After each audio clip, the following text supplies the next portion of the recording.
Hello my dear friends. तो आप सभी का स्वागत है मोल कंसेप्ट के लेक्चर नंबर 2 में।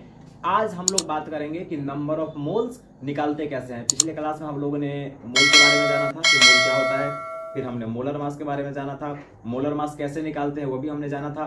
तो मोलर मास कैसे निकालते हैं, तो मोलर मास निकालने का मैंने आपको सिंपल सा फंडा बताया था कि जो एलिमेंट का एटॉमिक मास होगा वही उसका मोलर मास होगा। बस लास्ट में क्या लगा देना है, ग्राम पर मोल।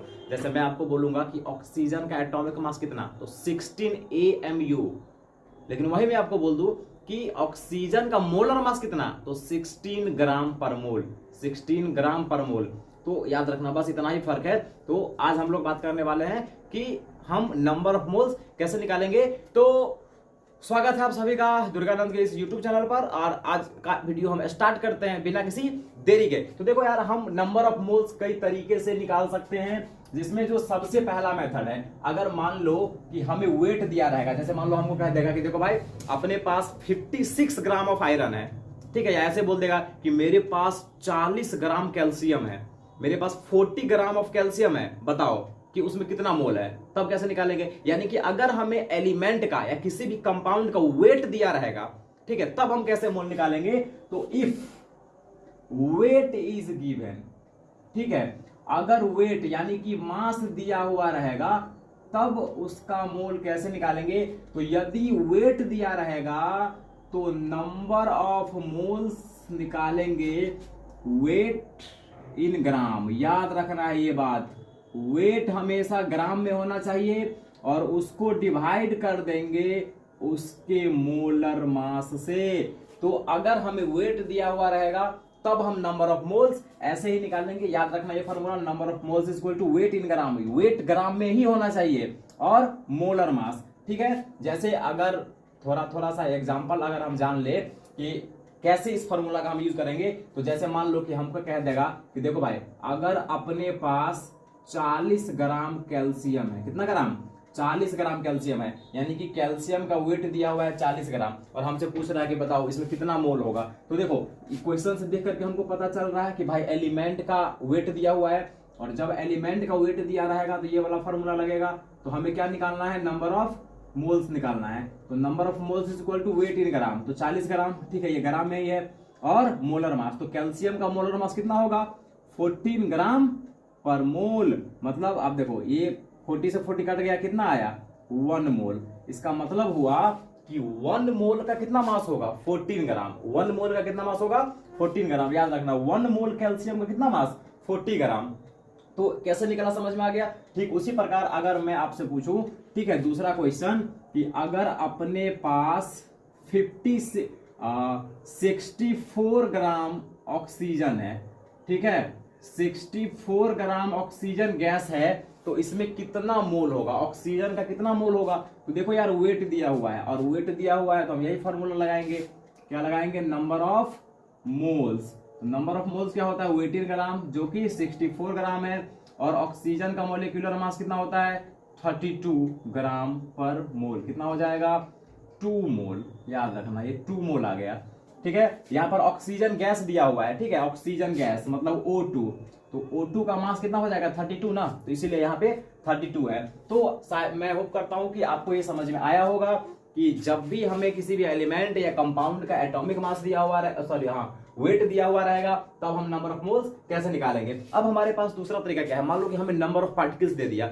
जैसे मान लो कि अगर आपको मैं बोलूं कि बताओ मेरे पास 24 केला है, 24 बनानाज, तो मैं बताऊंगा बताओ उसमें कितना दर्जन हुआ, कैसे निकालोगे, टोटल नंबर ऑफ बनाना बट्टे 12। यहां पर 12 कहां से आ गया भाई, एक दर्जन 12 होता है ना, तो एक दर्जन से हम डिवाइड कर देंगे टोटल नंबर ऑफ बनाना या एप्पल में, ठीक है। उसी प्रकार से अगर हमें मान लो कि नंबर ऑफ पार्टिकल्स दिया हुआ है, if number of particles given, अब ये नंबर ऑफ पार्टिकल्स कुछ भी हो सकता है, कुछ भी मतलब नंबर ऑफ एटम भी हो सकता है, नंबर ऑफ मॉलिक्यूल्स भी हो सकता है, नंबर ऑफ आयंस भी हो सकता है। तो अगर हमें नंबर ऑफ पार्टिकल्स दिया हुआ है तब वहां पे नंबर ऑफ मोल्स का फॉर्मूला होगा, नंबर ऑफ पार्टिकल्स को डिवाइड कर देंगे किससे, number of particles divide by 6.022 into 10 to the power 23। अब देखो ये जो नंबर है ना 6.022 इंटू 10⁻23,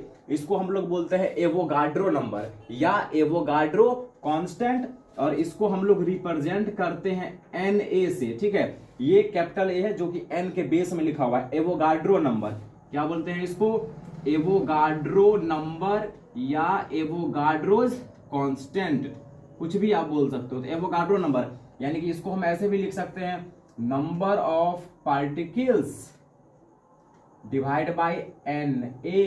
तो ये हमारा फॉर्मूला हो गया। तो ये फॉर्मूला हम कब लगाएंगे? जब हमें नंबर ऑफ पार्टिकल्स दिया हुआ रहेगा। जैसे मान लो कि ये एक क्वेश्चन हमसे पूछ देगा कि देखो अपने पास ऑक्सीजन का कितना पार्टिकल है। अपने पास अगर ऑक्सीजन का 12.044 इंटू 10⁻23 एटम है, ठीक है, हमारे पास ऑक्सीजन का इतना एटम है, तो बताओ भाई इसमें कितना मोल होगा। देखो यहां पर वेट नहीं दिया हुआ है, तो यहां पे हमें नंबर ऑफ पार्टिकल्स दे दिया है। तब अगर मान लो कि हमें नंबर ऑफ पार्टिकल्स वाला फॉर्मूला नहीं याद है, तब क्या करेंगे? सिर्फ हमें वेट वाला याद है, तब तो निकालो ना। एक ऑक्सीजन का वेट हमको पता होता है 16 AMU, तो इतना का नहीं निकाल लोगे, आराम से निकल जाएगा। तो वहां से वेट निकल जाएगा, ठीक है, लेकिन वहां से मोलर मास निकलेगा ना, वेट थोड़े पता चलेगा। समझ रहे हो? तो अगर मान लो कि हमें ये क्वेश्चन दिया हुआ है कि ऑक्सीजन का वेट 12.044 इंटू 10⁻23 एटम है, ठीक है, मतलब ऑक्सीजन में परमाणु एटम की संख्या इतनी दी हुई है, तो यहां पर नंबर ऑफ मोल्स कैसे निकलेगा? तो नंबर ऑफ मोल्स निकालने का फॉर्मूला बताए हुए हैं कि नंबर ऑफ पार्टिकल्स जितना दिया हुआ है उसको डिवाइड कर दो एवोगाड्रो नंबर से, तो ये आ जाएगा 2 मोल। कितना आ जाएगा? 2 मोल। तो ये हमारा क्वेश्चन हो गया एक। तो आई होप कि आपको पता चला होगा कि अगर हमें नंबर ऑफ पार्टिकल्स दिया हुआ रहेगा तब हम कैसे नंबर ऑफ मोल्स निकालेंगे। और एक और तरीके से हमको नंबर ऑफ मोल्स निकालने के लिए बोला जा सकता है, अगर हमें गैस का वॉल्यूम दिया हुआ है तब, ठीक है, कभी कभी गैस का वॉल्यूम दे देगा और हमको बोलेगा कि बताओ कि नंबर ऑफ मोल्स कैसे निकालेंगे। तो कैसे निकलेगा? देखो, if volumes of gas, if volume of gases given, ठीक है, यदि हमें वॉल्यूम दिया हुआ है तब क्या होगा? तो देखो ये फॉर्मूला मैं जो लिखूंगा वो सिर्फ वैल्यू है एसटीपी पर। एसटीपी मतलब स्टैंडर्ड टेम्परेचर एंड प्रेशर। अगर टेम्परेचर है 0 डिग्री सेल्सियस यानी कि 273 केल्विन और प्रेशर है 1 atm, ठीक है, तब हम बोलते हैं कि ये एसटीपी पर है। अगर गैस का टेम्परेचर है 0 डिग्री सेल्सियस यानी कि 273 केल्विन और प्रेशर है 1 atm, तब हम कहेंगे कि गैस एसटीपी पर है, मतलब स्टैंडर्ड टेम्परेचर एंड प्रेशर। तो एसटीपी पर 1 मोल गैस का वॉल्यूम, एसटीपी पर 1 मोल गैस का वॉल्यूम होता है 22.4 लीटर, 22.4 लीटर। कहीं कहीं पर आपको 22.7 लीटर भी लिखा हुआ मिलेगा। तो डिपेंड करता है कि क्वेश्चन में आपको जो वॉल्यूम दिया हुआ है वो इससे ज्यादा मैच खा रहा है या इससे ज्यादा मैच खा रहा है, उस ढंग से। अब जनरली 22.4 लीटर ही यूज होता है, कहीं कहीं पर 22.7 नजर आएगा। तो एसटीपी पर 1 मोल गैस का वॉल्यूम कितना होता है? 22.4 लीटर।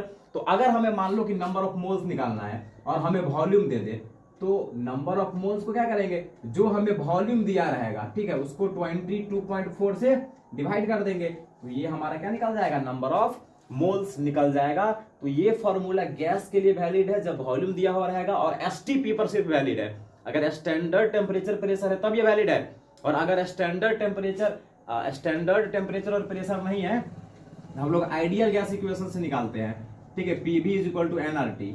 इस इक्वेशन से निकालेंगे PV is equal to NRT, ठीक है, इससे हम निकालेंगे अगर एसटीपी नहीं है तब। तो आई होप कि अगर ये आपको समझ में आया होगा। तो इसका भी एक एग्जांपल कर लेते हैं। जैसे हमें पूछेगा कि कोई गैस है, ठीक है, जिसका वॉल्यूम कितना है? जिसका वॉल्यूम मान लो 44.8 लीटर है, ठीक है, और हमको बोलेगा कि भाई मोल निकालो, नंबर ऑफ मोल्स निकालो। तो नंबर ऑफ मोल्स क्या होगा कि जितना वॉल्यूम दिया हुआ है उसको 22.4 से डिवाइड कर दो, तो 2 मोल आ जाएगा, ठीक है। तो अगर हमें वॉल्यूम दिया हुआ रहेगा तब हम ऐसे निकालेंगे। अब अगले वीडियो में हम इस तीनों फॉर्मूले पे बहुत सारे न्यूमेरिकल क्वेश्चंस करेंगे।